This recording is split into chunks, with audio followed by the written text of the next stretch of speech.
Hello everyone, welcome back to my YouTube channel. My name is Akanksha and you are watching Mathematics Label. I am here with a new video of partial fraction in which we are going to discuss about the quadratic irreducible factors.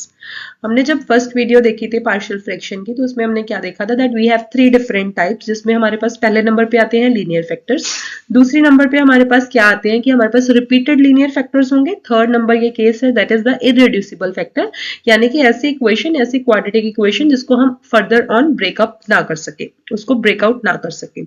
So here we are going to discuss handling decomposition with non-factorable quadratic terms. हमारे पास quadratic terms कुछ ऐसी होंगी जिनको हम आगे breakout नहीं कर सकते. So introduction we have already done in the previous videos.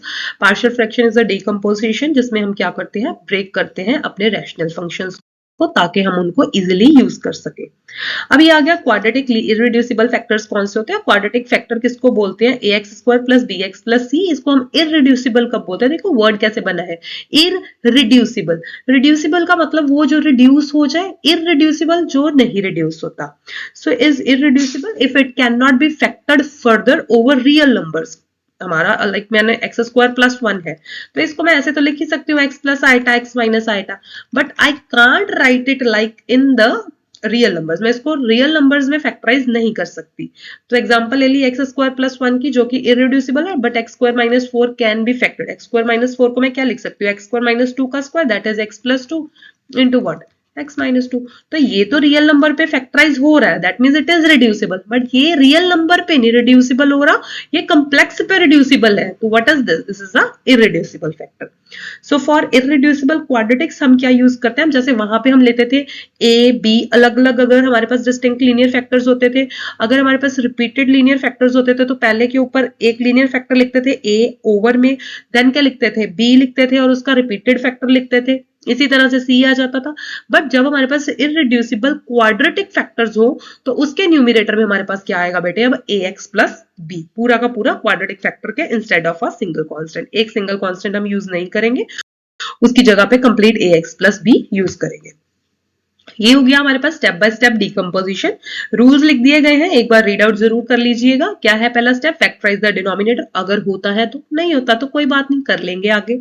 Identify करना है इररिड्यूसिबल क्वाड्रेटिक फैक्टर कौन सा है, फिर उसको असाइन करना है A x plus B over each irreducible quadratic factor. अब देखो पहला आएगा तो ए एक्स प्लस बी बन जाएगा, एक और आ रहा है अब जिसमें लिख के दिखाती हूँ. मैंने लिख दिया एक्स स्क्वायर प्लस 1, मेरे को देख के पता लग गया ये तो इररिड्यूसिबल है ना.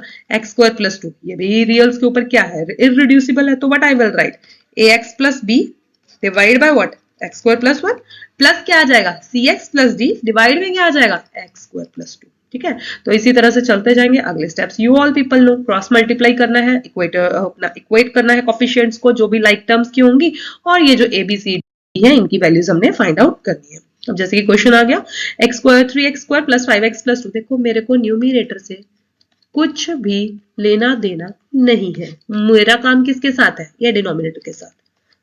अब मेरे को x माइनस 1 के साथ भी कोई दिक्कत परेशानी नहीं है. क्यों, क्योंकि वो क्या है एक डिस्टिंक्ट लीनियर फैक्टर है जो कि ऑलरेडी रिड्यूस्ड है, लीनियर है. पर ये जो एक्स स्क्वायर प्लस 4 है ये है प्रॉब्लमेटिक. क्यों, क्योंकि ये इररिड्यूसिबल है, इसको मैं आगे ब्रेक नहीं कर सकती. तो what I will right a upon x minus 1, क्योंकि वो मेरा डिस्टिंक्ट सुंदर वाला लीनियर फैक्टर है. आगे क्या लिख दूंगी b x plus c divide में क्या लिख दूंगी x square plus 4. First step clear है तो बहुत अच्छी बात है. नेक्स्ट स्टेप तो एज यूजुअल क्या करना है, डिनोमिनेटर को क्रॉस मल्टीप्लाई करना, कर देते हैं. ये बच गया बेटा 3x square plus 5x plus 2. ये x माइनस भाई जो था यहाँ पे भागेगा तो ये तो फटाफट से कट आउट हो जाएगा, तो क्या बच जाएगा एक्स स्क्वायर प्लस 4. साथ में क्या आ जाएगा बेटे ए एक्स स्क्वायर प्लस 4 भैया नीचे पड़े हुए हैं तो इधर से वो कट कट कट हो जाएंगे, तो क्या बच जाएगा बी एक्स प्लस सी के साथ एक्स माइनस 1. सॉल्व कर लेते हैं. 3x square plus 5x plus 2 solve करना है कर लो, नहीं करना ना करो. मेरे को पता तुम लोग बहुत इंटेलिजेंट हो, नहीं करोगे, सीधा इक्वेट करके काम खत्म करोगे. पर इसको कर लेते हैं. क्यों, क्योंकि ये मेरे को क्वाड्रेटिक टर्म्स देगा. bx स्क्वायर आ गया माइनस bx आ गया प्लस में cx आ गया माइनस में कौन आ गया c आ गया. अब क्या करेंगे इक्वेट. अब क्या करेंगे इक्वेट. अब देखो सबसे पहले 3 है तो 3 चीजों को इक्वेट करना पड़ेगा. सबसे पहले किसको इक्वेट करते हैं, ऐसा करते हैं एक्स स्क्वायर को करते हैं. ठीक है, एक्स स्क्वायर को इक्वेट करो. यहां से क्या आया बेटे 3। Very good. दूसरी साइड से क्या आ रहा है? एक आ रहा है मैडम ए और क्या आ रहा है बी, तो a प्लस बी की वैल्यू कितनी हो गई? 3। ठीक है जी। उसके बाद इक्वेट करते हैं हम x की कोफिशिएंट्स को। x का कोफिशिएंट यहाँ पे कौन है? 5। इधर से देखो 4 नहीं, वो तो कांस्टेंट है। माइनस में b प्लस में c। ओ माय गॉड, एक और इक्वेशन बन गई। अगला क्या करेंगे? कांस्टेंट टर्म को। कांस्टेंट टर्म कौन कौन है? एक है 2, उधर से कौन कौन है? 4a और कौन है? माइनस का c। तो ये मेरे पास 3 इक्वेशंस आ गई हैं, तीनों की तीनों अलग अलग वेरिएबल्स जो में है चल रही हैं। तो ठीक है, सॉल्व तो करना ही पड़ेगा इनको। अब सॉल्व करते हैं। देखो a प्लस बी की वैल्यू है 3, तो अगर यहां से मैं अपने पास b की वैल्यू निकालूं, कहना ही से कि b की वैल्यू यहां से बन जाएगी 3 माइनस a। ये b की वैल्यू मैं पुट करने जा रही हूँ यहाँ पे मैं पुट करूंगी, ये क्या बन जाएगा? 5 इज इक्वल्स टू, b की वैल्यू है 3 माइनस ए, नेगेटिव में है तो negative minus 3 plus a plus c। Solve कर लो। a प्लस c की वैल्यू कितनी बन जाएगी? 8। अब ये आगे एक और इक्वेशन दे रखी है, 4a minus c is equals to कितना दे रखा है? 2। अब दो क्वाड्रेटिक दो अपने पास इक्वेशंस है, दो वेरिएबल्स है, सॉल्व कर लेते हैं। c एक पॉजिटिव एक नेगेटिव गॉट कैंसल्ड। यहां से क्या बचेगा मेरे पास? 5a। उधर से क्या बनेगा?